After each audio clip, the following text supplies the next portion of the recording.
I used to have a goal of like, oh, I just want to try and work on as many things as I can. But now, maybe it's just as I'm getting older, I'm just maturing more. I'm realizing like, I just want to work on things where the energy is reciprocated. This is the Behind the Sound podcast, where we talk to producers, engineers, artists, and other creatives alike.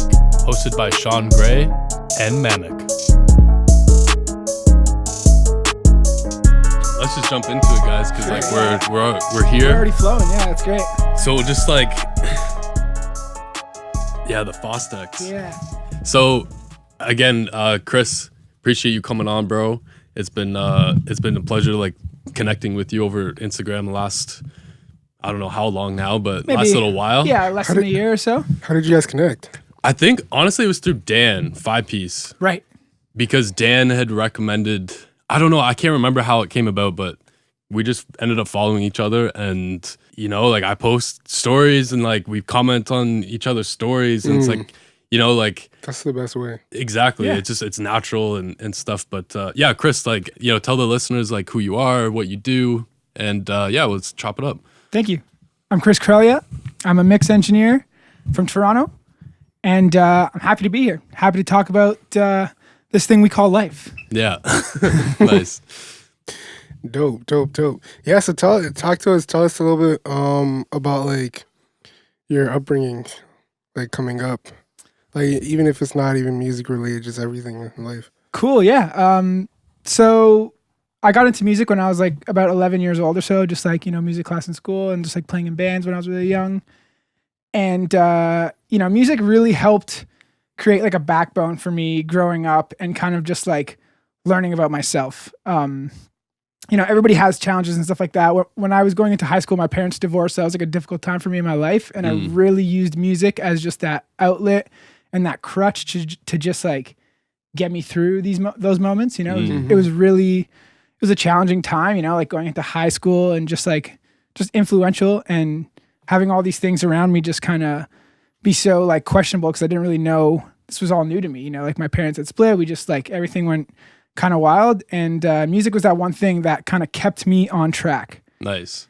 Yeah, so that's like amazing, right? I'm so grateful for that. And just being able to use that throughout high school and just continue to grow my love for music and just experiencing and experimenting with like different genres and meeting all these new people. Like I created such a community even just coming up in high school, like just from music and like playing with bands, people in different schools, and it was really special. So that's how music kind of like really filled like a pretty substantial hole in my life at that time. So I really used it as a form of therapy, which, a lot of people do. Yeah. So that was really cool. And then as time progressed and it was time to like figure out what I wanted to do with my life, like music was all I really knew. It's like, I know I'm good at this. I have confidence in this. Like, I know that it's special to me. It excites me. So I just kind of kept flowing, trying to play in bands and kind of just like build a network. And I was a guitar player in a lot of the bands, so just like was interested in gear and interested in the way things sounded, right? Where you played, yeah.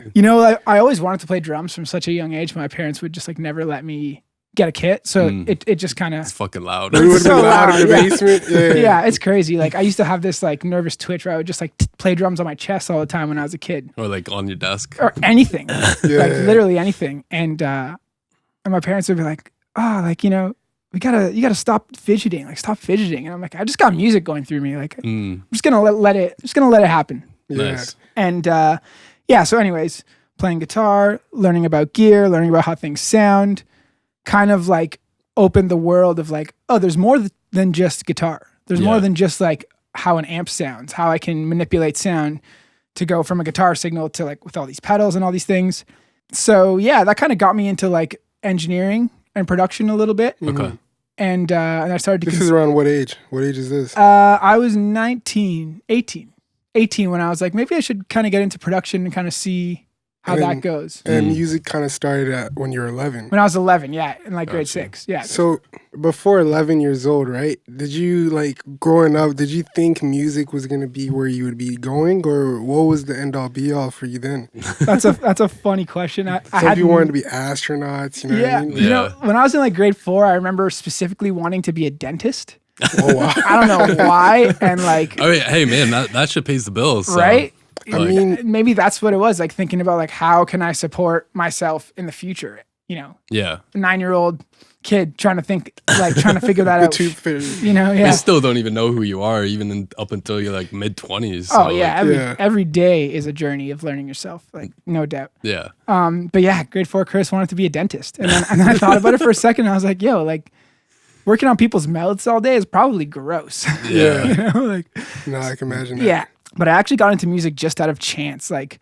In grade 6, when music class was like introduced, I didn't even have a concept of it. And so my friends were like, yo, like, I'm going to join the band class. Like we can get out of like science class or something like that. And like just the cool people in school were going. So I was like, okay, sure. Like, let me try that. Why not? Yeah. And I started playing like flute and was like really just like not into flute. And I somehow managed to end up playing bass guitar like randomly. And that kind of got me into the world of like rock music and like playing in bands and stuff like that. I feel like if I just played like an instrument like the trombone or the flute or something like that, it probably would have stayed as just like an extracurricular hobby. But because versus like a passion. Exactly. Yeah. Like once I could start putting the connection of like, oh, like I didn't even realize bass guitar was an instrument. I thought it was just a guitar. And I'm like, oh, but like the music I listen to has guitar in it and this is a guitar. So like, you know, and just once that association started to build, so were you always listening to like rock and that type of music like prior to band class, or what were you listening to around the house? When I was younger, it was a mix of everything. My dad had a really good taste in music, and he really put me on to like, you know, like just like good classic rock, and that's what kind of shit what like I grew from. Any bands in particular? Yeah, like AC/DC, Black Sabbath, Nice. Deep Purple, Fleetwood Mac, stuff like that. Yeah. So like some solid foundations. Nice. Yeah. And then, you know, like also just from school, like getting into like Limp Bizkit and like Blink-182 and like all these like kind of Or like the punk. Yeah, punk and new metal and like Korn and stuff like that. And yeah, it was funny watching those two worlds meet. You know, my parents were definitely not into me listening to Limp Bizkit, but like it was just like it just like fired me up, you know. Yeah. Did your mom have similar taste as well, or was she like on a whole different spectrum? My mom was like really into like soul and disco, and she did get me into a lot of like soul music and like ABBA and, you know, Al Green and like artists and bands like that. Yeah. But that was like when I was younger and I didn't really have a full understanding of like what music, artists were, you know. I was like, No, I oh, we're get in the that. car and this song comes on. I like this song, you know. Yeah. But yeah, like getting into like rock music, like my dad kind of introduced me to the concept of albums. Like, oh, this is AC/DC Back in Black. Yeah. Listen to this CD Yeah. front to back every day. You know? And that just kind of like, wow, all these songs are really cool. And I remember when I first came across CDs and I would read the backs of the titles of the song names, and something, I don't know what went off for me, but I remember reading like the song titles and going like, oh, this sounds like a fucking story. Like it sounds like they purposely named these songs in this particular way. I don't know if they did it intentionally. I can't even think of like the example, but I don't know, something clicked for me then when I first got introduced to CDs. So yeah, and I love that too. Like when I was a kid as well, just like opening up the package and like, just like reading things. I mean, like Ripping the plastic who off. are all these people? Like all these names in there, you know? Like what does this all mean? And now it's like now it makes sense. it's our lifeblood. Yeah. You know? Like we're the people, literally this whole podcast is called Behind the Sound. It's just Right. like when you open up that pamphlet, it's like those were the guys that were behind the sound of those bands and these artists, right? Absolutely. That, you know, play such a huge role in our lives. But yeah, so did you then go into school? Yeah. Okay, so what was that like? That was interesting. I did 2 years at MetalWorks Institute. Okay. Which program were you in? I was in the PSA program, which is Professional Sound and Audio. So Okay. I did a year of live sound and a year of studio. Gotcha. Okay. Yeah, and that was cool. I really liked the live sound program. I learned a lot there, and that was like a really good way for me to just like transition my knowledge of like musical equipment gear to like pro audio and like, you know, actual signal flow and stuff like that. Yeah. So that was a great time, and I was really inspired at that time in my life. How old were you at that time? I was 19. This Okay, is fresh out gotcha. of high school, right? I think I took a year off. I tried to get into music school, like for performance, Yeah. and just could never. Like I always wanted to go for guitar and could just never get in for guitar. So that's when I kind of started to consider, like, how can I keep this momentum going without taking another year to try and get into school? Yeah. It's so funny, like, how much our kind of like upbringings are similar. Right? Like, it was the same thing for me where it was when I was in boarding school and we had like this little band, I guess, kind of, and we were writing the song, and there's this guy named David Clayton Thomas, and he came to the boarding school, and then he kind of like watched us play, and he saw like how interested I was in the engineering side of it and more like the technical, because he heard me play and he's like, oh yeah, you're good, but you're not like a performer, right? And I was like, oh shit, like kind of made me feel bad at a point, but like that, like you, it was like, how can I continue doing music, because I do have a passion for this. And like then I was like, okay, I know that engineering is going to be my path. So yeah, it's kind of funny, seeing the similarities in our careers or whatever. That's the difference. That's what makes like people like separate themselves from other people, right? Because like to do what you want to do, like you're gonna do what you need to do. Right. You know what I mean? So Yeah. you knew you wanted to be in music same as yourself, right? So regardless of if you didn't get in for a guitar, you got in through engineering. I'm sure if you didn't get in through engineering, you would have found some next thing to do. Yeah. Absolutely, You know what I mean? yeah. So it's That's a great way to look at it. Yeah, 100%. 100%. Yeah. And that's really what it felt like. I didn't know what I was doing. I was kind of just like, okay, well, let's just explore here. Yeah. And see what happens. Like I'm not going to forget how to play guitar. Yeah. In retrespect, after like 7 years of like really focusing on engineering, I definitely got worse at guitar than I was when I was younger. But I haven't forgot it, but just having that trust of being like, okay, cool, like let's just see what happens. Yeah. It was wild. I never thought I'd be as passionate about these things as I am. Yeah. Yeah. It's kind of funny too, because like we're so naive, like growing up, and we don't understand that how much more goes into music, right? Like you, I grew up just kind of playing guitar, and it wasn't until it was like, okay, but how do you record? And what's this cable do? And what does, and then it's just like, holy fuck, like you then start to learn, like have an appreciation for, that's where I felt more in love with music when I found engineering. But it wasn't until that moment, it was like, how do I actually like capture signal and turn it into something where I can hear it back and, feel something.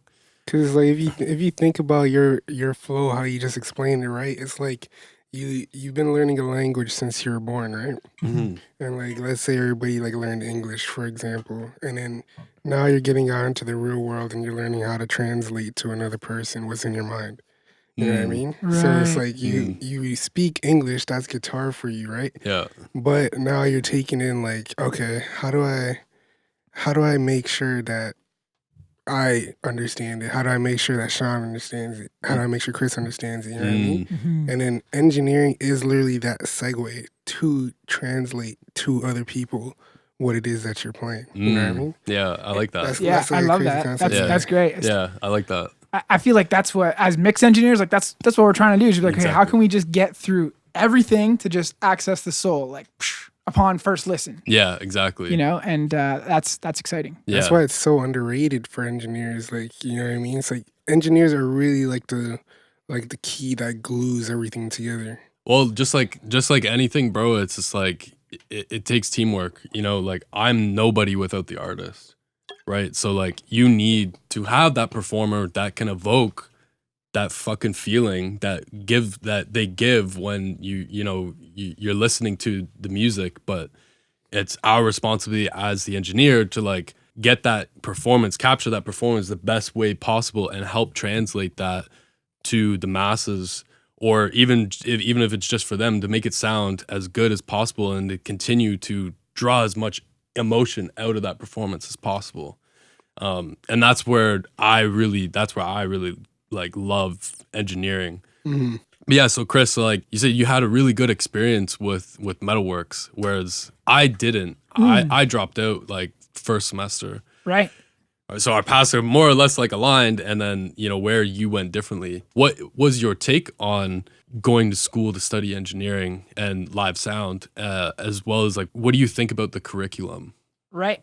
Those are great questions. And I think what I can attribute my great experiences from MetalWorks were there were two teachers in particular that really, when they spoke, like I just absorbed it in a way. And I feel like Which two teachers were they? Elliot Saran, Fucking love it. of course, Yeah. and Peter Stoyanich. Oh, okay. But Peter Stoyanich was a live sound teacher. Got you. And I okay. really think that because I did the live sound program first, that's what kind of like got me into it, because I was actually going to drop out after first year. Because after I got into live sound, like I really enjoyed it. And I thought like, okay, this is cool. I get to work at like shows and like mix shows and like, you know, go on tour. And like, those are all things that I wanted to do when I was close to like my band life of like, oh, I want to play in a band. I want to go on tour. I want to play in all these crazy stadiums and just like let my music be heard everywhere. Yeah. Right. So that program was really beneficial to my understanding and all the little things, like understanding signal flow, understanding how to wrap a cable properly. It's funny because in the studio year, they teach you how to wrap a cable one way, but in the live sound year, they taught you the proper way, quote unquote, right? Which it is proper because, you know, it works. And it's just wild how disconnected those two courses were from each other. But, you know, it was the teachers that I had that I really did connect with who actually kept me into it. Because like I said, I was about to drop out second year being like, okay, cool. Like I got this live sound stuff. I feel like I'm good at it. I have a good ear. They really taught us how to train our ear. Yeah. What was really cool about the live sound courses is like we would be in the shop and they would set up like PA systems and mixers and like teach you how to use it all. So that was really cool and really hands-on. That's good. Yeah. Right. Yeah. And one of the exercises, they would literally toss us across the shop in like groups of 2 or 1 even, and just give us like a little mixer with a graphic EQ and a mic. And they'd be like, talk into this and move the frequencies and learn what those frequencies sound like. We would spend like an hour out of the class doing that. And then one of the exams was literally like a blind test where the instructor would talk into the mic with a graphic EQ and notch up the frequencies. And you had to and we had to guess them. We had to be like one band off. I did really well in that test, and a lot of people did. It was like a really good method to like just training your ear. And that paired with the understanding of signal flow was like, I felt like when I went into the studio year, I felt like I was worlds ahead, because then I understood when I sat in front of an SSL, okay, signal comes from the mic to the mic pre, down through the filters, through the different sections. Like it just made sense. And then you can route it out for headphone mixes and to Pro Tools. Like it's all the same things, like with live sound, figuring out monitor mixes and matrices and all these different paths of routing and how they interact with each other and the sequence of them. So those concepts like really helped me. Gotcha. And that's really what kept me through the second year. I was terrible at Pro Tools. Like in Pro Tools classes, I was straight up cheating off the person next to me who was really good at their key commands. Like I did not get it. And I think it was because I'm just like the way I learn is I'm just hands-on. You know, I learn, I make mistakes, I, you know, absorb and reconstruct and try it again. And so, like I swear I didn't do great in any of my Pro Tools classes. And my Pro Tools teacher, Mark Capaferi, who I'm still good friends with, like it's just funny. I ran into him not long ago at a studio that he works at. And we were just catching up and we were just like laughing about like, you know, how terrible I was in his Pro Tools classes. He's like, he's like, I'm so happy to see you here, but like, how the fuck did you get here? You know? Because like, I was literally just like, I just didn't get it. What were the assignments like? What do you mean by terrible at Pro Tools? Well, like, and maybe it was just the method of, you know, application, because not everybody learns the same way. And like for me, like I said, just being hands-on and like learning through experiences, the classes were very much like, okay, so here are the concepts. And they're talking about all these concepts. And I'm like, wait, what do these concepts matter? What's elastic audio? What's consolidation? What's busing? Like, I don't get this. Like, how can I grasp onto this if I have no context as to what it is? Yeah, exactly. Because I started off, I did professional sound and business. So I started off in studio, and like that was my whole introduction to Pro Tools, where it was just like, because you had those Pro Tools classes in the business section, right? It was the very first semester. Like we were running through that, and like we had to quantize drums. And I was like, but but why? Yeah. Like, why am I quantizing drums? Why Like, not? why would I want to do that? Exactly. So I didn't quite understand it. Tell me a little bit about Elliot, because he was my favorite teacher too, Oh, yeah. and like I still talk to him like today. He's so the like, best. He's Yeah. such a great human. Yeah, Elliot was the one that really helped me with just my course, even post MetalWorks. What classes did you have with Elliot? He taught a lot of classes in live sound, Mm-hmm. and he taught a fair bit in studio. Yeah, like I'm trying to even remember all of them. Like there was like he was my teacher for like probably 50 to 60% of my classes. And that's also what kept me through it, because he was just like such a compassionate human, and he was so just like good to like, he just knew how to read his class. Yeah. Like, okay, the energy's not here today. Cool. We're watching the Mighty Boosh on YouTube for a bit, just to like just to give you a break. I understand your hours are crazy. You're absorbing all this new knowledge. Like, it's going to be okay. Yeah.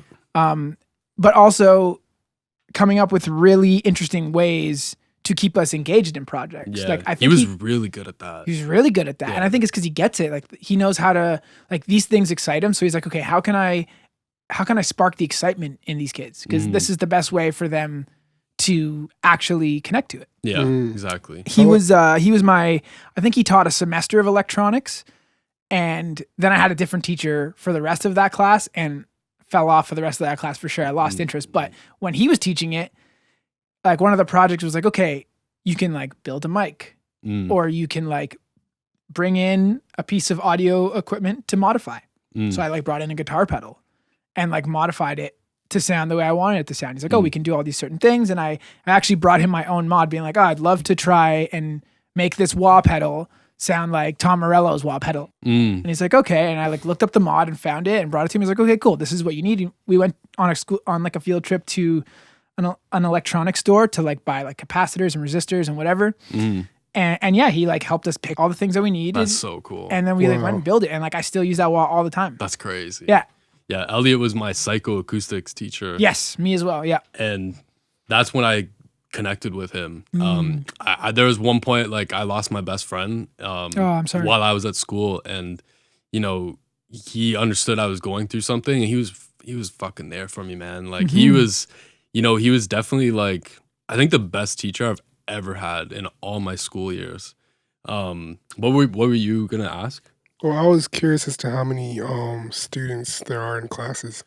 At MetalWorks, it depends which classes. Like the in-studio session classes were a lot smaller. And like just over time, from my knowledge, is that the classes would get smaller because people would drop out. Yeah. The difference between first semester and second semester was huge. Yeah. Oh, wow. Yeah. Like cut in half, probably. For me, it was like a third. Yeah? Like my first semester of live sound, there was probably like 28, 30 people in our class. And by second semester, there was like 10. Yeah. Like, Oh, wow. no Yeah. joke. Yeah. Yeah, it's intense. Yeah. Like, Because it's a lot to digest. yeah. Like if you don't care about it, or if it just doesn't click for you in terms of like the context of it, of like, what am I actually trying to learn? I could see how it could just go so over your head, because like it was a lot. Yeah. So you've had success like going through this, you know, kind of path of, you know, getting education to be involved in music. Whereas I didn't, where I started to, I dropped out. I was one of those kids, and I'm just trying to think like where maybe did the school go wrong? What do you think could be better about the curriculum? You know, I think I can compare that even to just like curriculum standards of just like, you know, just regular middle school, high school type thing. And it's just like, they teach you a lot of concepts, which are like good to know in theory, but like just like the real world application, there was always a bit of a disconnect. There were only a couple teachers who were really good at teaching, Elliot being one of them for sure. And a lot of the other teachers were just, you know, like people who were like industry professionals who were kind of doing it part-time. Maybe it was for revenue. Maybe it's because they actually cared about teaching. Yeah. Hard to say, but like I feel like teaching is an art. Yes. You know, and I feel like you have to really care about teaching to be good at it. Yeah. You know, you have to really be confident in what you're teaching. You have to really like care about how the information is being received. And I feel like a lot of these teachers are just like this is how you do it, And that's the only and way. this is the way to do it. And if Yeah. you don't get it, well, then you got to find a way to get it because Yeah. that's what's up. Yeah. Mm. But And and like there was a lot of cool hands-on opportunities, but I also just feel like I learned the language at school, like the terminology, yeah. but it wasn't until I actually started working in a studio that I really learned how it all worked, Right. what it actually meant, what value was in what. So would you say that would it be of benefit for the curriculum to have even more hands-on experience and like, you know, all these concepts to actually apply them and understand why we are applying them? That's a good question. I think about this all the time. Mm. And I often think about like, well, for example, like after I finished school, I went and interned at a studio for 9 months. Yeah. Right. So like, and that's where I really learned. Like that's where the application was real and I was able to thrive, at least for me. Cause like I said, I'm a hands-on learner. I need to learn through experiences. Yeah. If it weren't for those few select teachers, and there are other teachers that I probably just haven't mentioned their name who are great too. Yeah. So if you're listening to this, you know, no disrespect to you, you know who you are. Like there were some teachers who really cared, and there were some teachers who didn't. But like I often think like I probably would have been all right Mm-hmm. just getting an internship. But now if I think about it, like if I had to go back, I probably would have done 1 year to learn signal flow. That was the biggest thing. That's like Gotcha. that's like the language that is universal Yeah. to audio. Yeah. I find, you know, and I'm sure it applies to so many different things, producing, engineering, all that stuff. Yeah. But part of me thinks like, I wonder what it would be like if I did a year to learn the language and then just hopped right into an internship and just got the experiences. Got you. So MetalWorks has a pretty good program, I would say. Yeah. It wasn't quite for me. Maybe I just wasn't ready for it at the time. I know that there's some dope engineers that have found school to be successful. One of them being Tumay and another being Baines, right? Right. So like, but then I also hear the flip side where like I'm kind of more on this side too, where I'm like, yo, fuck school. Right. I see the value in it, but maybe it's just not presented in the right way. So I'm just trying to find that disconnect. Where was that disconnect for me? And how can someone who is not as fortunate, who is passionate about music and they want to get involved, but you know they can't afford to go to MetalWorks, right? Right. Because 'Cause that's a huge part of it. It's expensive. It's super expensive. So How like, much does it cost? you have to have like a solid laptop, and the textbooks were expensive. If you couldn't find them secondhand, like, you know, you're forking over a shitload of money. Is it only 2 years?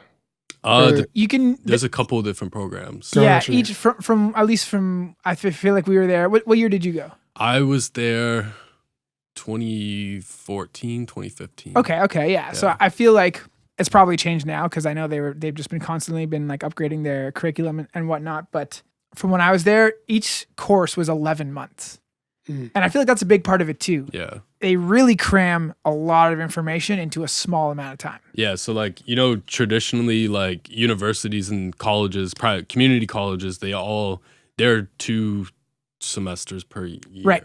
Whereas we did 3. 3. Yeah. So we didn't get summer break. Like our summer break was like in half.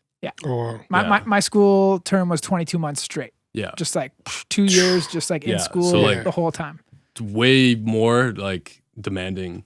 And I think it's also a maturity thing. Like Yeah. it's hard to absorb that much and still be in a state where you're like growing and just kind of trying to level like weigh out like what's important to me. Like, Yeah. do I still value this? Do I want to pursue this? Mm-hmm. You know, a lot of my friends went to MIA Yeah. at Fanshawe, and yes, it took them longer to learn the material, but like by the time they were done, I feel like they were mature enough to just like really absorb it properly. Like I Yeah. feel like I probably absorbed like 65% Well, of what I did at MetalWorks. Yeah, just think about like when you're 18, 19 years old, coming fresh out of high school, like you're still a fucking baby, man. Yeah. You're still so young. Like you're not mature. You're not ready. Mhm. Like some people are barely able to like go to work, and like this is an environment where like it requires you to be professional, right? So like and in a much different way too, right? Because you know, we're combining you being creative with, you know, also being professional, right?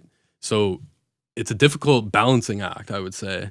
I've heard just really good things about MetalWorks. Like we know Dan, like he's graduated and he did really good things with Soda and 40 and stuff, you know. Of course. Super dope. And like, you know, there's other successful people who've also graduated from MetalWorks, like Angie, who's working with Lil Baby, right? Like super fucking proud of her for being able to do that. Like, you know, there are great, you know, success stories, but, you know, I feel like there's just some disconnect. I'm not sure what it is, but I think it is a maturity thing. I think it's a maturity thing too. Yeah. And not to mention too, like one of the biggest things that I was trying to do when I went there, and I feel like is what I gained the most from, is building a community and creating relationships with people. Yeah. I got my first studio placement and my first live sound job from my teachers who were like, can vouch for me as a person, you know, and vouch that I cared about what I was into. And you know, I was good, but I was willing to learn. Yeah. You know, so many of my friends that I went to MetalWorks with, I still keep in touch with to this day and are still doing things within the industry. Yeah. You know, and others that aren't, and that's cool too. But like, you know, like I just really value the network that I built there. And I feel like not going there, it would be, it's hard. It's hard to make a network. Like you really have to put energy into like connecting with people and being able to just like, you know. I think that was the most valuable thing for me. Totally. Was the network aspect of it, because I did gain like some good relationships from being there and just being, you know, being somewhat affiliated with MetalWorks, you know, like knowing 5 Piece and shout out Dan. Shout out Dan. Yeah. 5 Piece is, you know, super dope guy. And Elliot, like, you know, Elliot's helped me build my home studio and, you know, helped me with schematics and stuff like that. And like, he's tried to get me opportunities, and like, I dropped out for fucking first semester, and this guy's still 4 or 5 years later after I left, he's still trying to get me into rooms. It's fucking crazy to like have someone that could do that for you, you know? Like I bet you we could call him right now and he would be like, hey, what's up guys? And remember both of us. And like, and it's funny because every person I talked to who went to MetalWorks always knows that Elliot impacted their life. Yeah. And for him to just like be so influential to all these people, but still after all this time, like still make connections. Like I remember a couple years ago when I was looking for a U87, I called Elliot and I was like, yo, I'm looking for like an old U87. Can you help me? Yeah. He's like, yeah, I can help you. And like within a week or two, he found me one, you know? Wow. And it's like, and he was doing his own thing. Yeah. He's just working, doing his thing, working with all these people, working on his own career, helping people. Like he's such a great person. Yeah. Probably like the kindest person. Like you would love him, bro. You would actually love him. I mean, and the right sense of humor. Yeah. Yeah, exactly. It's dope to have those type of people though. Cause like, especially like cause the industry could be very cutthroat. Yeah. So it's definitely dope to have people that like, especially that are more like seasoned in the game, and to be able to pass on not only the knowledge that he gave to everybody that went to the school, but also showing that you can actually be successful and be this type of person. Yeah. And still like give back and help out people and everything like that. Exactly. So that's dope. So like to wrapping up like the whole education thing, it's like I think it does come down to like the individual maturity and maybe not so much the curriculum, but the teachers and how they present the concepts. Right. I feel like it could also be the learning method too. Some people just learn differently than others. That's a big one. 100%. That's a big one. And I think like before you consider going into some sort of schooling or something like that, like really consider like what's the best way for you to learn, because it's a lot of money to invest to go to school. It's a lot of time, and you know, like just being able to assess yourself and be like, oh, like how am I going to flourish best? Yeah. Is probably the best way to do it. If you are debating about going to school, like really look into each different program, like Fanshawe, and, you know, if you're more of a performer, like IMP at Seneca is a really good program. You know, MetalWorks is really good, I would say, like lots of great success stories there. I don't know much about Full Sail.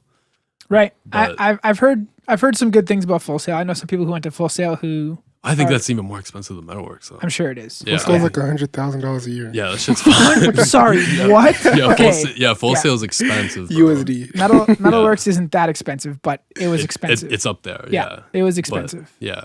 Let's transition the combo here. Cool. what's your take on the engineer community, and then as well as the music industry like as a whole? Good question. I'm really enjoying just like, exploring the engineering community more and just like connecting with different engineers and just like paying attention to the stuff they're working on, and just like learning. Like it's just great to be able to talk to people on just a human level, and just like share insights and music and just like resources. Like to me, that's like so important. And I feel like once, like it took me a second personally to get there. Like I had this probably about 4 or 5 years ago, I had this complex or this mentality where it was like a scarcity kind of thing where I was like, oh, I have to protect myself, have to protect like what I'm working on and like my clients, because like nothing's guaranteed. Like it's so hard. It was so hard to make a living as an engineer. It still is difficult. And so like when I was operating from that mentality, I feel like I missed out on a lot of opportunities to connect with people. And once I kind of just like, it took me a while. It was a personal battle, it took me a while to just like get over myself and be like, okay, like let's just start again. Let's just like go back to just like learning new things and meeting new people and talking to new people and, just like putting into practice that, there are enough opportunities for everyone, because it's not like you can't do everything. You're only one person. So just like, and you're not going to vibe and connect with every single artist or person out there. Absolutely. So absolutely. And, I used to have a goal of like, oh, I just want to try and work on as many things as I can. But now, maybe it's just as I'm getting older, I'm just maturing more. I'm realizing like, I just want to work on things where the energy is reciprocated. Where I feel like, okay, what I'm putting in, I'm getting out, and what you're putting in, you're getting out. Right. And that's what's so cool. And this kind of ties back to the conversation we were having earlier before we talked about school, about just like when you said like, it's about the engineers, but it's about the artists, it's about the producers. Yeah. Like I see that kind of as like, when you're in a band, like it's about the chemistry between everyone. If the band has a bad drummer, the band's only going to be as good as their bad drummer. Yeah. And the same thing goes where like, if the artist is only so good, a good mix isn't going to fix a mediocre song. Exactly. A good mix is going to probably improve a mediocre production, but it's at the end of the day, it's still a mediocre production, So that mentality of just like developing with people and working with people and just like communicating and having difficult conversations to be like, okay, this is cool. It could be better. How can we improve it?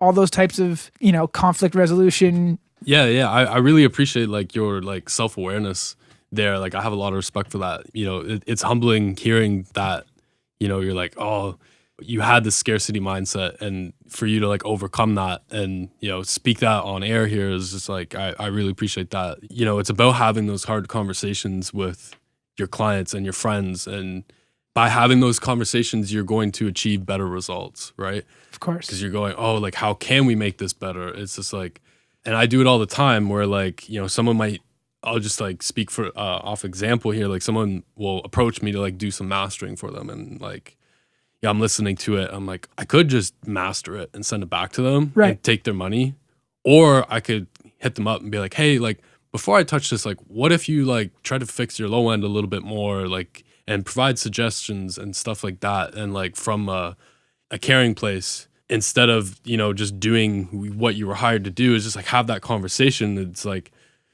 think you could yield better results that way. I'm the type of guy, if I don't feel like it's the right take, I'll suggest that they do it again. And if they push back, then okay, fine. I'm not afraid to have those tough conversations with people. Everybody needs that too. Yeah. Absolutely. So, like, that's important. Yeah. Like even for like, I would recommend to artists that listen to this, like if you have an engineer that's letting you know these type of things, like you should keep them close, because it's like, it's just so easy to just be like, yeah, whatever. But it's like, or we'll fix it later. Right. Or like, Besides getting like a good take, what benefit does the engineer have from you running it again?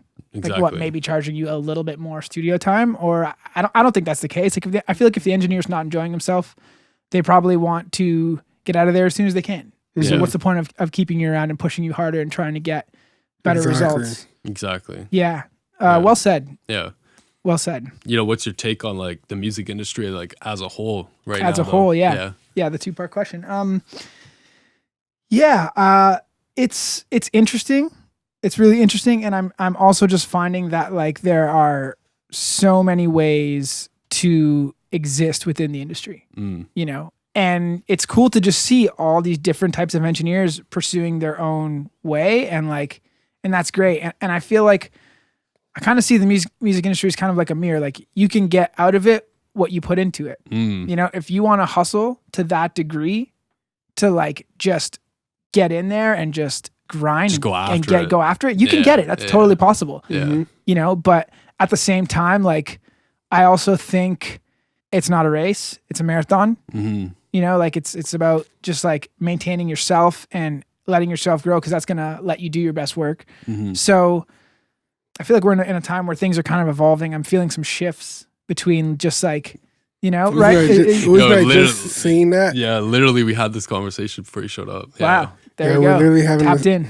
Conversation because we're talking about like the sonics of music, and he was talking about how he what's the playlist? I listen to New Music Friday like, every week. Yeah. Nice. And it's just like, yeah, like the songs, I think I said this before, but like on the podcast is like, yes, like the songs are really good, but there's nothing like really tickling me where I'm like, holy shit, like, yes, like I can be inspired by like, something, but like nothing's really like Standing out and like yeah, really yeah. grabbing my attention and making me want to like dive down a deeper hole.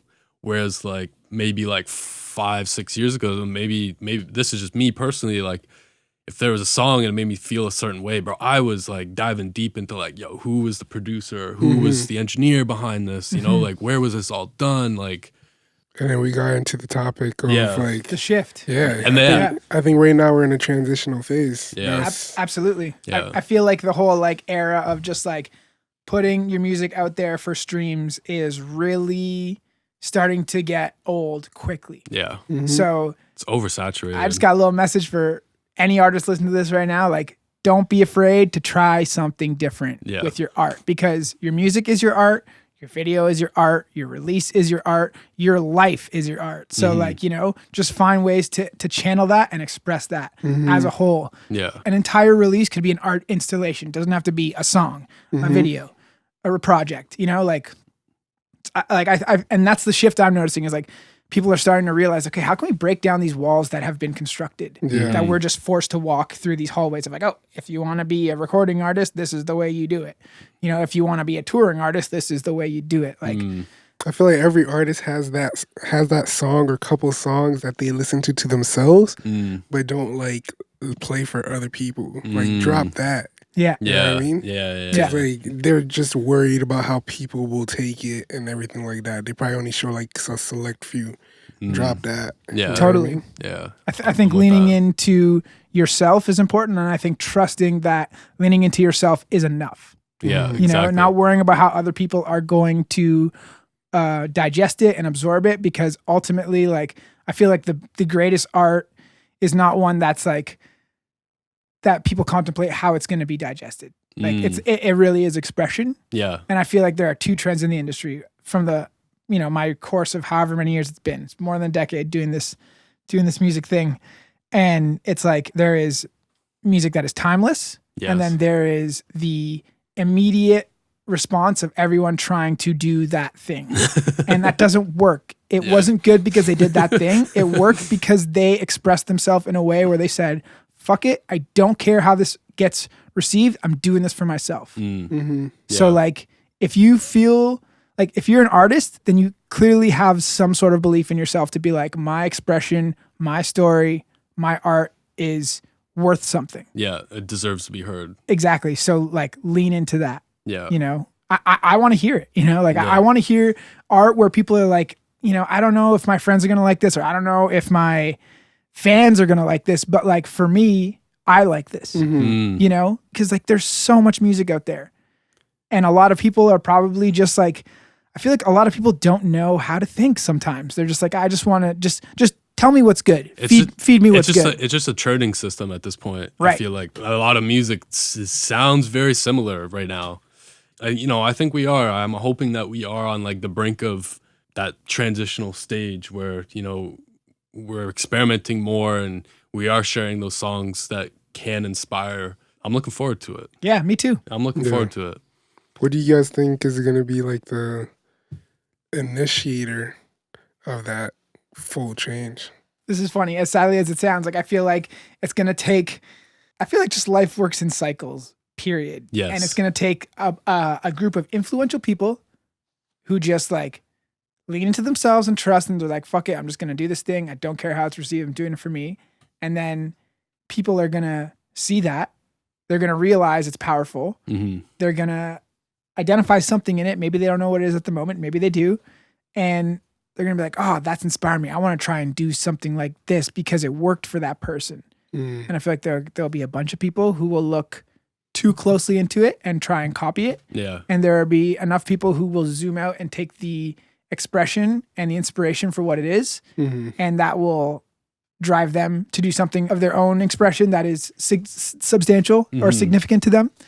And enough reps of that will kind of start a whole new cycle. Yeah. And then it's going to be like, okay, there's always going to be too much. It's always going to get oversaturated. It's always going to get to a point where it's like, okay, this has been done. This is too much. It's not exciting anymore. Yeah. And someone's going to be like, well, I'm bored of this, so I'm going to try something new. Yeah. I kind of agree with you. I was going to say something along those lines too, is that, I think it's going to come from that person who just says, fuck it. And another person to hear that and get inspired by that person. And it's a domino effect from there. Totally. In terms of mixing though, what really got you into mixing? Like who inspired you to like get into mixing? And talk to us about that story. Did you transition into mixing right after school? No.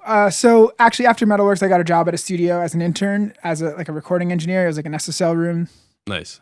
So you learned like coming up on the board. Yeah, I learned music production on an SSL. I learned how to mix on an SSL, which was an amazing experience. Shout out DNA Recording Facility. Shout out Chris Tedesco. Chris was the owner of the studio, and he was such a nurturing mentor. He let us use the studio when we needed to. He let me take in projects on days off and night rates to just learn and just like get my hands dirty. Shout out Steve Chawley, an amazing teacher as well, who taught me a lot about just like how being a genuine person is more important than being good at something. Yeah. You know, like it's more important to focus on like human interaction, because people want to work with you for the human interaction more so than how good you are at what you do. If you can mix an amazing song but you're a complete dick, like no one cares. Nobody cares. It's not about the mix. They want to feel special about their art, and if you can help them feel special, then that's important. So yeah, I started there, and I was like recording, producing, but more from the like creative director standpoint. I was never really like a composer in the terms of a producer. I was more of just like, kind of like managing projects and managing the vision. So I did that for a bit, and I always loved mixing, because to me, mixing was a form of play, and especially mixing on an SSL. Like the room sounds great, the board's laid out, everything's there. It's all touch, it's connection. I swear, like some of my best mixes came out of that period where I didn't really know much about mixing, but I just like followed my intuition. Like, oh, you're going off instinct. Exactly. And like, it was really just like, oh, let's try and make drums sound like this. Oh, cool. This excites me. Great. Okay, let's move on. And just doing that through a song, and just like really having the experience be like a touch and like an actual physical interaction was really special to me.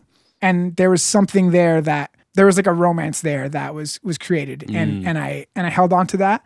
But I also enjoyed, recording bands and artists, because that kind of fulfilled my desire of like playing in a band. And, I got to be a fifth member or sixth member or whatever member of every project that I worked on. And I created some incredible friendships, a lot of incredible friendships that I still hold to this day. I think that's like a key takeaway too, is just like, you want to be making music with people that you can be friends with. Like absolutely. All my personal like best friends all have came from being involved in music. But, right. So absolutely.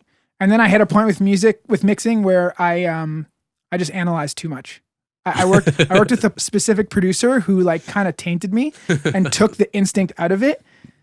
And he was just like a a very specific producer with like his frequencies. Like he really got me like thinking like too surgically. And then I just thought like I just had this disconnect from the magic of it, and more so of like, oh, is there a sound there that I'm not noticing right now, but it's actually there? Yeah. And I started just like over processing my stuff, like over cleaning things up. And I feel like it took me a long time to get back to that point of like just back to the art.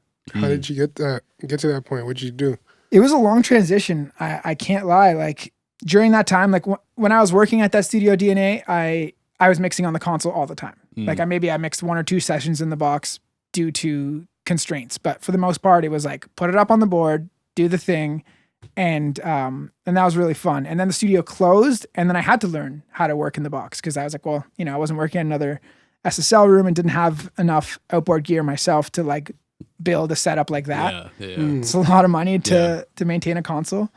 That's when I kind of like had to relearn how to mix.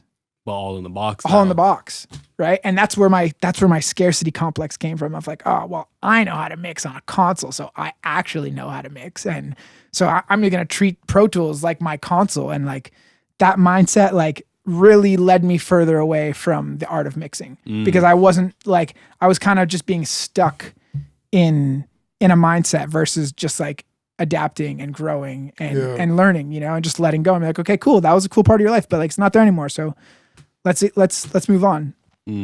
So after that studio closed, I opened up a studio with a select group of producers, artists, and engineers called the Wave Cave, and we had that place for about 5 years. And within that community, there was a lot of talented producers, a lot of talented engineers, and some talented mixers as well. But like I feel like mixing was the niche that wasn't well represented. And I was still doing a bit of everything. I was still recording. I was still producing. I was kind of just like able to do it all. So I would do it where I was required. Nice. And then I was like, okay, let me try this producing thing further because like I started as a musician and like I still have so many inspirations to create music. So maybe I can try producing, and kind of got into like using Ableton and just like working with artists from the ground up of like creating and composing. Yeah. And then that was fun for a minute, but then I realized like I'm surrounded by so many great producers, and I don't want to compete with them, you know, and like they're all great at what they do, and like, you know, that's not necessarily a reason to stop, but I was like also identifying like I know that I enjoy mixing, I know that I'm good at mixing, and I know that if I focus on something, I'll get better at it quicker. Was that like a kind of fork in the road where you're like, hey, like I'm going now to converge and just mix? Absolutely. I noticed that like, you know, the amount of time it took me to get through a project from production to mixing, because I would mix the stuff that I produced. Right. And I'd be like, okay, cool. I worked on X amount of songs this month. And by the time I got to the mixing stage, I almost felt like I had to like dust off that skill. Being like, oh, it's been a minute since I've mixed, because was in the session mindset of just like flowing and creating and working and flipping and whatever. And just it's a different mindset, you know? And then I realized like I got hired to do a couple mix projects where it was just mixing. So I think I had like a month or 2 where I was just like mixing a lot. And then as I started mixing more, I was like, oh, I'm getting better quicker. I'm starting to like just find my flow. And I was like, and that's when I realized like there's so many great producers around here. Like I should just focus on what I'm good at. Yeah. You know, so, exactly. And that's when I was like, okay, I'm going to be a mixer. And I sold a lot of my tracking gear, like sold a lot of my outboard gear, and just was like, okay, I'm just going to mix. Was it hard to like let that stuff go? Yeah, it was hard. It was definitely difficult. I was like, I'm just going to mix. I'm going to turn down projects. Like projects would come to me and be like, hey, I want you to record this record. I'd be like, I don't record anymore. Like, I mean, like I do the odd vocal session here and there, but I wasn't trying to, you know, take on a band, record a full 8-song project from the ground up, pre-production, all that shit. Like it was just, I was like, it's a lot of work. It's a lot of work, and I need to focus my abilities to just mixing. Yeah, to mixing, because this is what I want to, I feel like this is my best chance at putting my best work forward. Gotcha. I really like how you experimented with all kinds of different, you know, you started playing guitar, you dove into producing a little bit, you know, you're recording lots of bands and stuff. And, you know, I think it's important when you're younger to like do that experiment, have fun, and learn as much as possible. And then, get to that, converging point and going, like, really assess, like, what are you good at?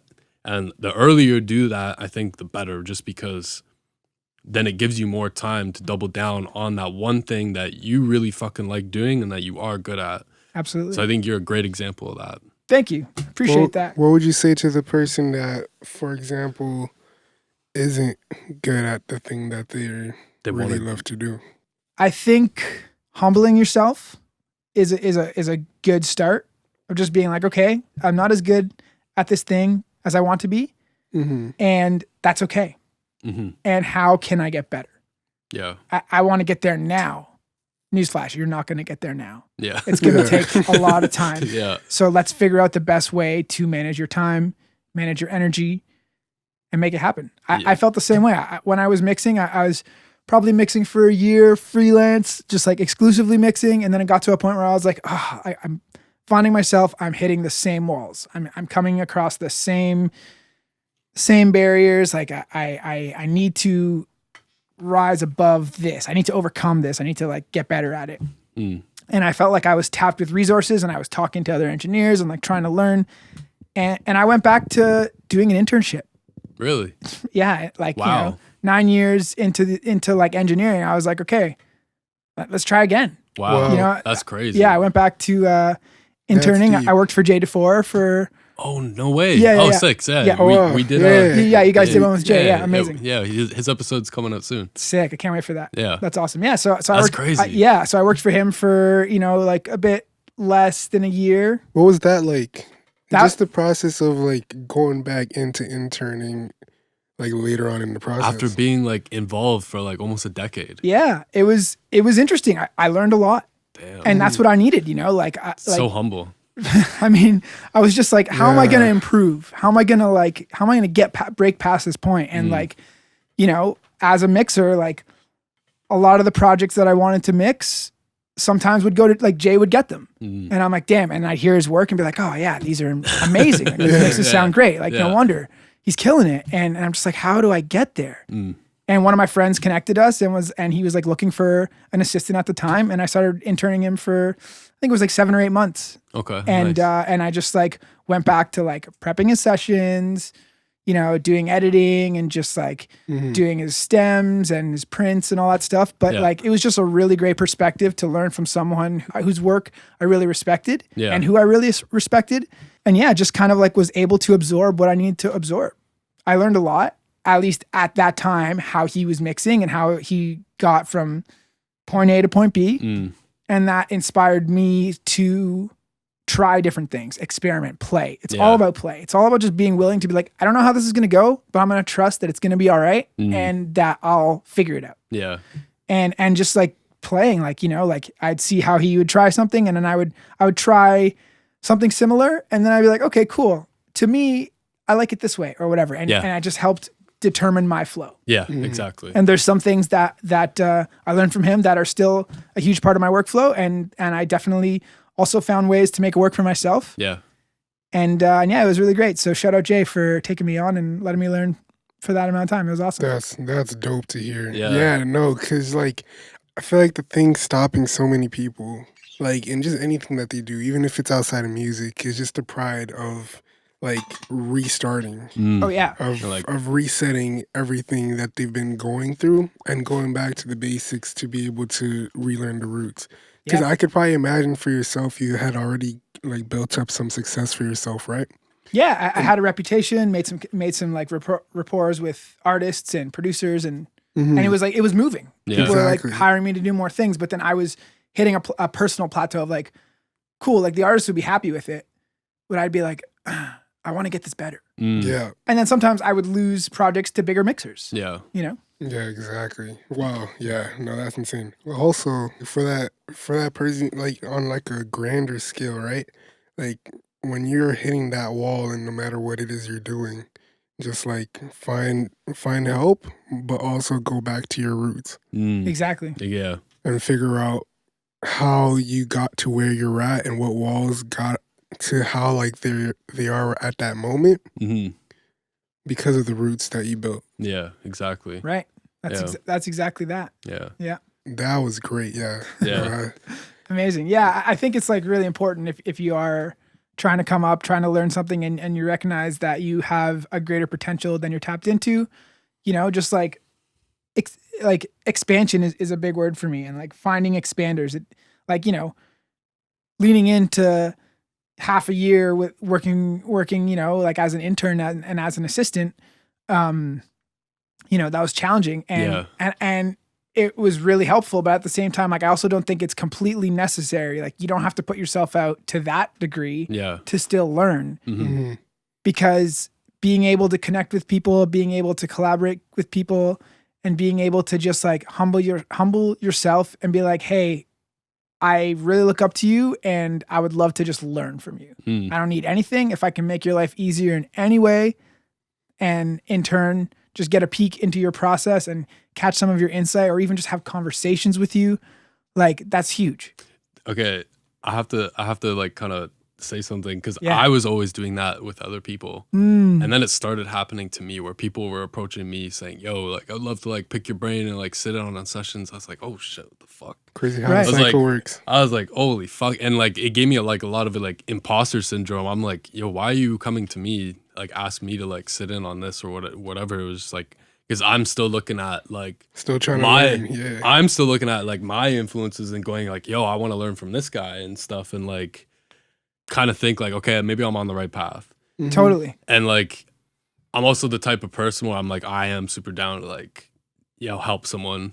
Like when Mamek approached me, it was just like, yeah, of course. Like, he was serious enough to show up, and like, it kind of goes back to that like scarcity mindset. Like once I stopped having like that scarcity mindset, I kind of started becoming more, more open with everybody. And like, it's that law of attraction, like you open yourself up to people and like things start kind of falling more things start falling more your way, and like it starts to work. Everything just starts to click. It's an energetic thing. Like you start learning more, and like you start understanding these concepts better, and like I'm not afraid to give away my sauce because it forces me to learn new sauce. Right. Like I'll give away this vocal chain or whatever. Right. Because now that person's gonna go take that, and it forces me to like, okay, like I'm gonna go develop a new vocal chain or whatever it is, right? Totally. Because it constantly forces you to keep learning. Of course. And also like, like nobody hears the same thing.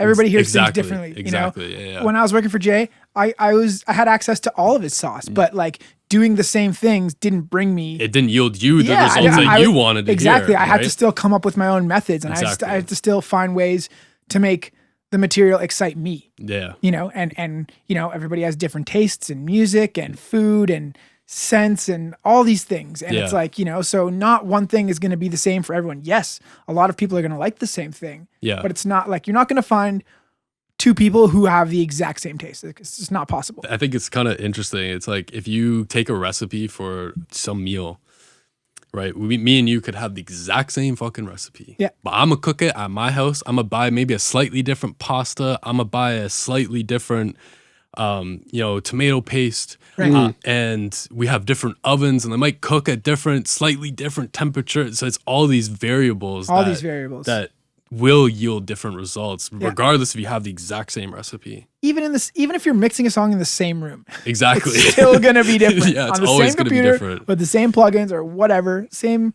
environment.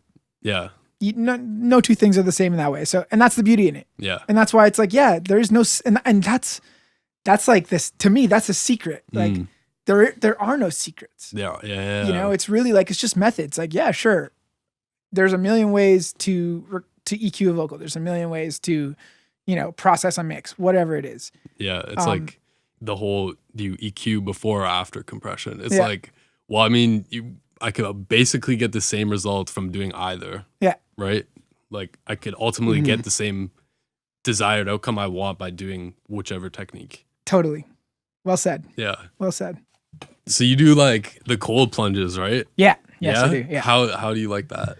I love it. Yeah. I love it. It's a practice that took kind of lightly at first, but I also kind of just enjoyed it. It was more so just like cold showers and just like what made you enjoy it because it's like kind of psychotic. It's hard. And you know what? Like, What are cold plunges?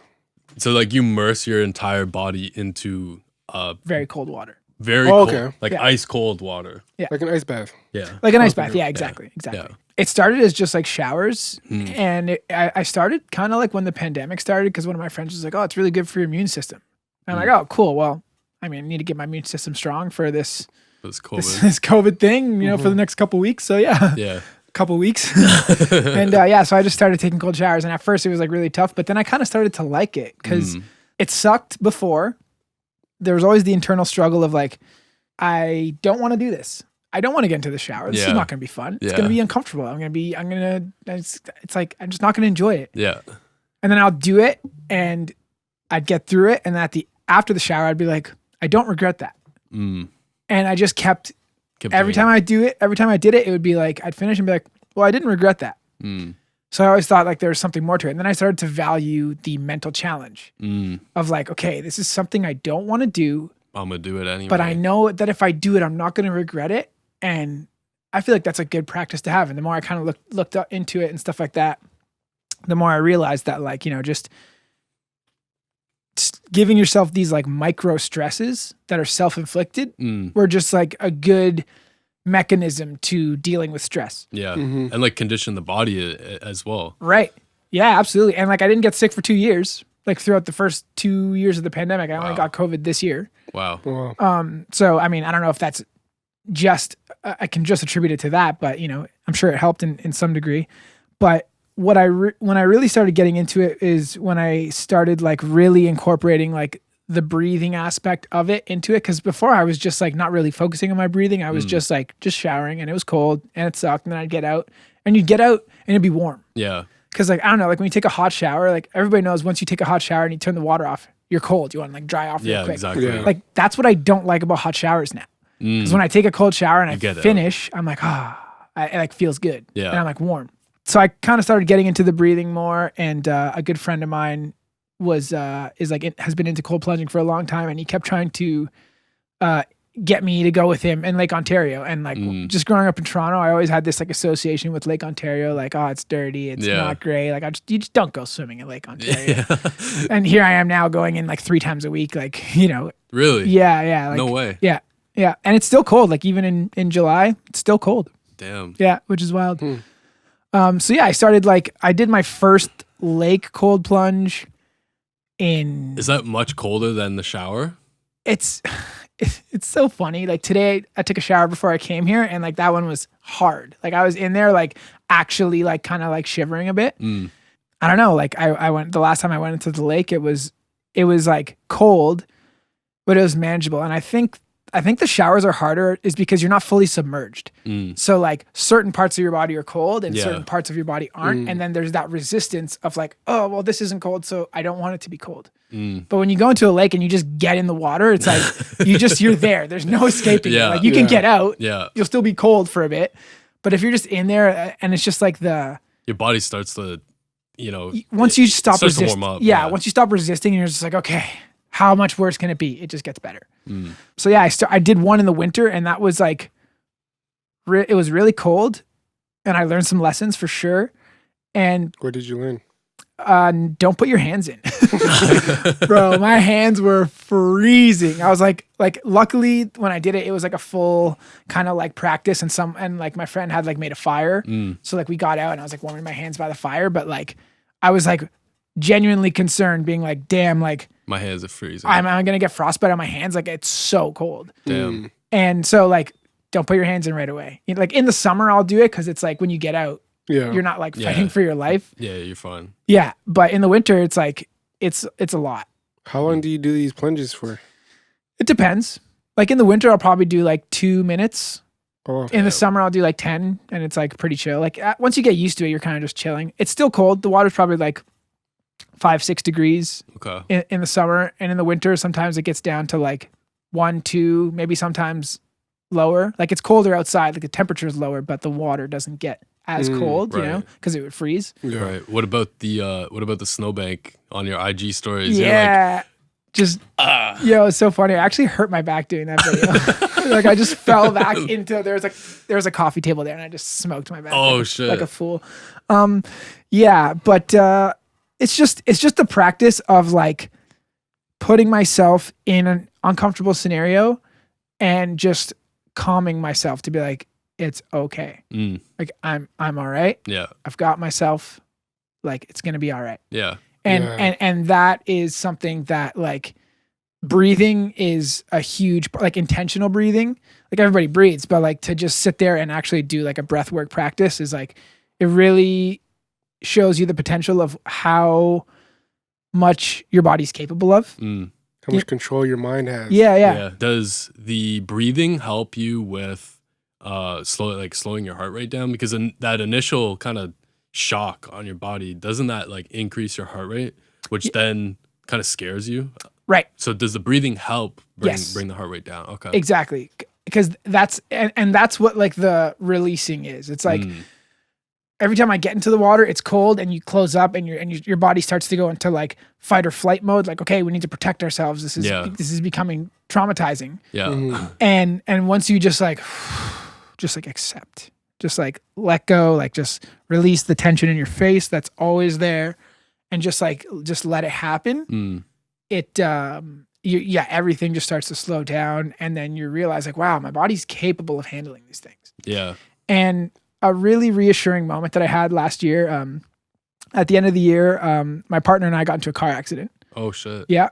Thankfully, no major injuries, just a bit of whiplash, bit of, stuff like that. Cars were totaled. But in the moment, it was like a very stressful happening, like just super stressful scenario. Yeah. And like, because I had this breathing practice, I was able to just like calm down.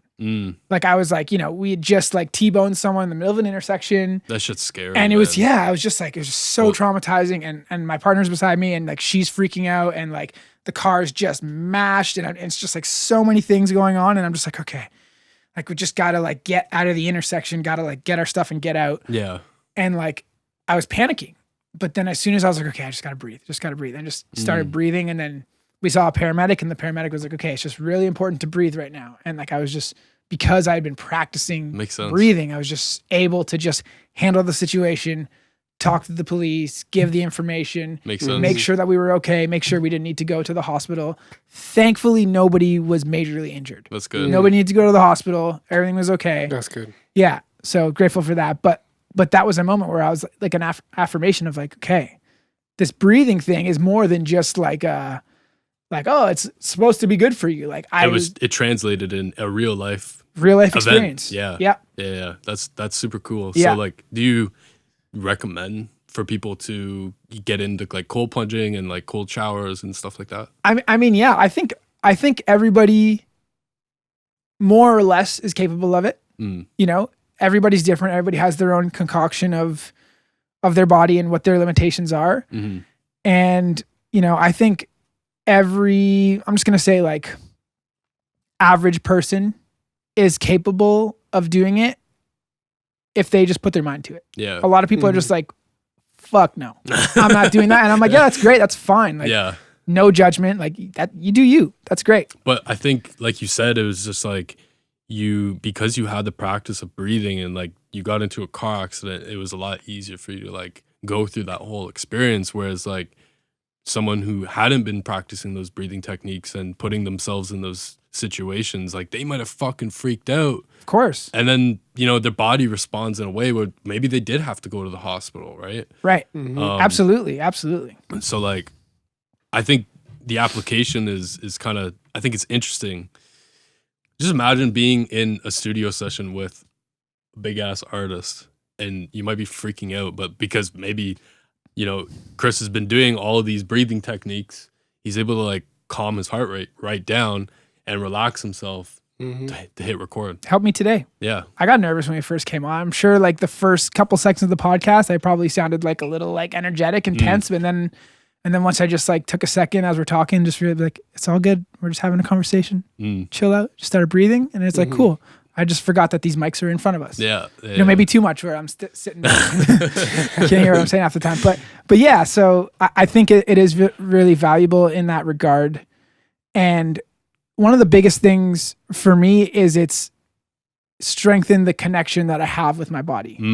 I like that one. Yeah. And I think that's really important to just for life, you know, and just what your well-being and being able to tune in. Like your body's always telling you things, Like but what it wants to do. Exactly. Yeah. But I think it's also, we are also like just going through society and just going through life and being raised and taught the things that we're taught our whole life. Like we're in so many ways, we're kind of taught to just like suppress it or ignore it. And like go with the flow. Yeah. Go with the flow or whatever. Yeah. Like, you know, you have a headache, you take a Tylenol or whatever, you know what I mean? Like there's so many things that you could look at and analyze where it's like, you're just taught to just like put a Band-Aid on it and move on and hopefully it'll sort itself out. Yeah. You know, and I think that being able to create a stronger connection with your body through whatever practices feel good for you. You know, maybe it's running, maybe it's biking, maybe it's, I just think if you can really find a connection where your body and your soul are conversing, I feel like that's a good practice to help you navigate life, because when you get into those scenarios and you're familiar with the feelings that are associated with those scenarios, Yeah. it helps you navigate and think in the moment and be like, okay, how can I handle this? Yeah. It feels like you have like a lot of self-awareness, and like I also like that approach for myself too, is like I don't always like operating on like autopilot and like just going with the flow and like, you know, like you said, like just, oh, I have a headache, I'm gonna take a Tylenol. It's just like, well, like, do I really need to like take that Tylenol? Like, okay, like maybe be a little bit more hydrated, or is it more about like, you know, maybe I'm just nervous about something. I think it's just more having that self-awareness of the body and your mind. And questioning everything that you do and making sure you're doing things for a reason.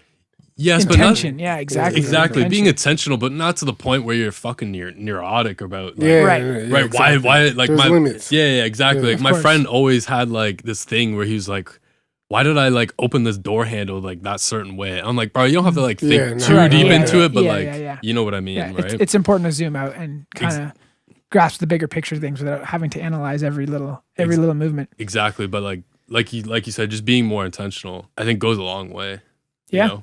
I could agree. I've definitely I've had some difficult situations in my life that I've been able to like see the silver lining in, and which I'm grateful for, that kind of led me to this point of being able to be in touch with my body and just like communicate with it.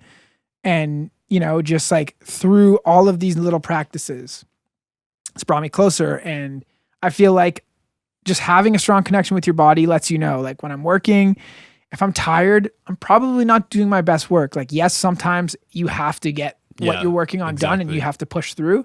But I also feel like having a better connection with your body will help you do that. Exactly. You know? Yeah, and exactly. when your body's saying, like reading the scenario, being like, hey, you're tired, you should probably go to bed, and then tomorrow morning you can clean up this, whatever this is, clean up this mess, finish this task, whatever. Yeah. Like, you know,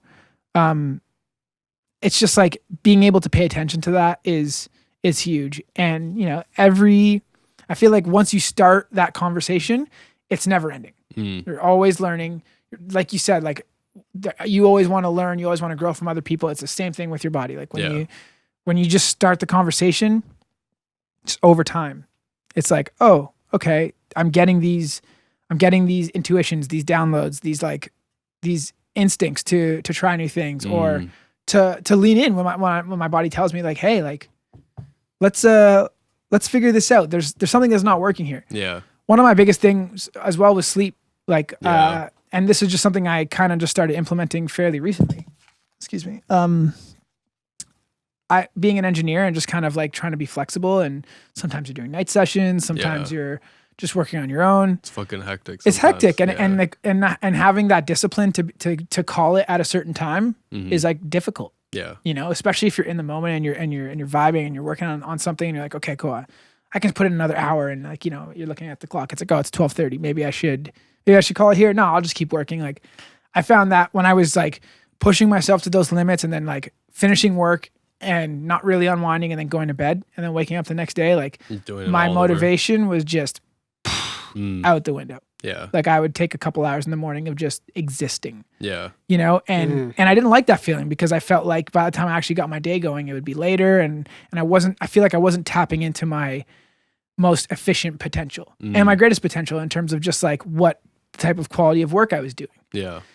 And I'm still figuring this out because it's like I said, it's play. It's always just like being willing to just like try things and see what happens. Like exactly. I started waking up earlier. Like, okay, every day I'm going to try and wake up at 7:30, regardless of what time I went to bed the night before. Just get up at the same time. I'm just going to try and get up at the same time. And it's created like an orientation. Sense of consistency and routine. Exactly. Yeah. Do you feel a good person to listen to about sleep is Dr. Huberman? Okay, yeah. The first like few episodes, like the very, very first episodes he released is like all about sleep. So like there's some good stuff in there. I think I've listened to a couple of those things, but yeah, Andrew Huberman, right?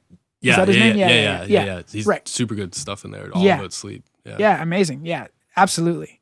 Sleep's so important. And I feel like, you know, like we're how far into this lifetime and it's like only now we're starting to really realize like, hey, like getting consistent sleep is like so important. So important. So easy too. You don't have to fuck it up. Yeah, it's so easy to fuck it up. And it's also pretty easy to just implement it. Yeah. I mean, I struggle with like insomnia. So like there's some days, I can't sleep. I do everything from I have no screens in my room. I wear blue light blockers like a couple hours before I go to bed. Like lights are down. Like, I'm very aware of these things and I try very actively, but I still struggle with sleep. So like it's still something I'm working on myself too. But it is the difference I noticed between getting like 6 hours of sleep versus 8 hours versus 4 hours. It's fucking worlds apart, And no doubt.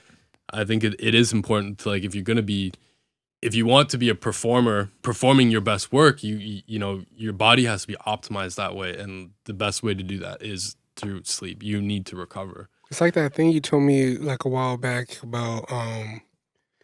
Forgive me if I butcher this, but you said something like you have to be able to give the best of you, not the rest of you. Exactly. Yeah.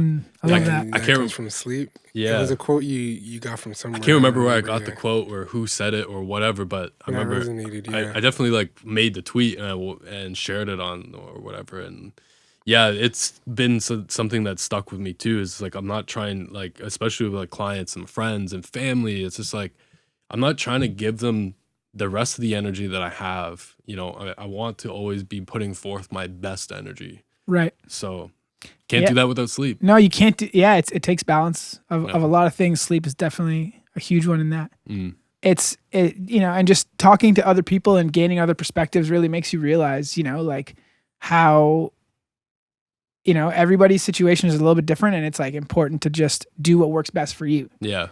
Exactly. So yeah, thanks for sharing that. Yeah, no problem. Let's wrap it up. Sure. Where can people find you if they want to work out with you or just reach out? Are you like open to DMs? What yeah, of course. You can find me on Instagram. My handle is theg.is.silent. And I'm working on a website. I've been working on one for a while. Actually, I definitely need to like get that going. Nice. But yeah, just hit me up on Instagram.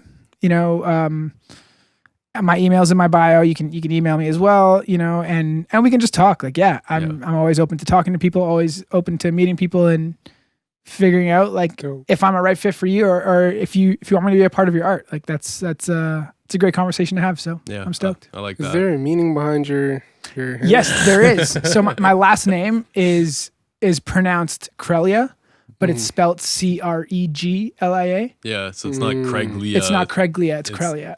And for a huge portion of my life, I was always just referred to as Creglia. And sometimes people would just like call me Craig. And I really didn't like that. Yeah. No disrespect to any Craigs out there, just didn't resonate with me. Yeah. And then I saw a meme that was like something about like pronouncing someone's last name properly, and I was like, yo, now's my time. Yeah. It's time for people to start getting my name right because it's important because that's who I am. Yeah, like respect my name. Yeah, exactly. Yeah. So I implemented it into my handle, and it's so funny because I love it. Thank you. Yeah, I enjoy it as well, and I've had so many conversations with people being like, wait, so how do you pronounce your last name? And I'm just like so happy that some people that I know really well didn't even connect it. Kind of being like, I just thought it was like a cool handle. Like, yeah, it is a cool handle, but it also has a meaning behind it. So Yeah, has its Yeah. meaning. Yeah. Nice. Dope. Well, yeah, this is Sean Gray _Gravy Mixes. And this is Mamek at On Mamek. This is the Behind the Sound podcast. Yeah, thanks for coming on, bro. thank you for having me, boys. Appreciate it. All right. Peace, guys. Peace. The Behind the Sound podcast was recorded at the Orange Lounge Recording Studio, located downtown Toronto.